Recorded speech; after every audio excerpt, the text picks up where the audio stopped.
Tonight, new details of how Vladimir Putin's elite hackers may have gone after the campaign of a man who could be a close American ally, French presidential candidate Emmanuel Macron.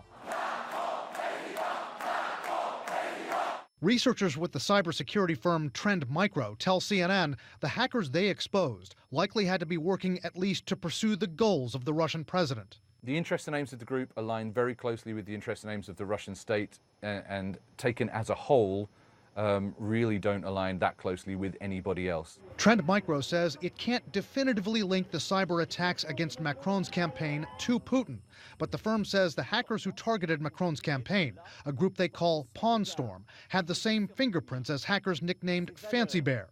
That's the group which U.S. intelligence officials say targeted the Democratic Party and is believed to be commanded by the GRU, Russia's military intelligence agency. Whether they're called Fancy Bear, whether they're called Pawn Storm, we're talking about the same organized group, and the attacks bear all the same hallmarks. Officials from Macron's campaign tell CNN the hackers tried to trick staffers with fake emails and other familiar attacks.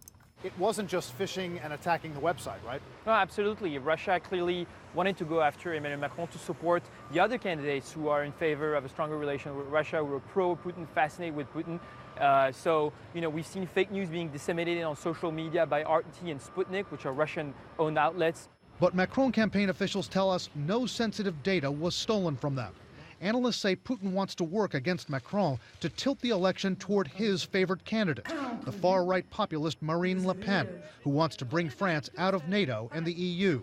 Tonight, key questions about Putin's real involvement with his hacking teams. Is he directing the hackers' moves? Experts say likely not, but the president's not out of the loop either.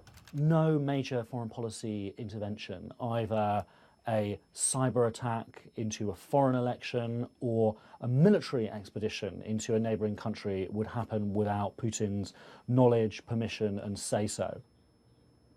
Vladimir Putin denies trying to disrupt the French elections, and his aides say it's nonsense that Kremlin-backed hackers targeted the Macron campaign.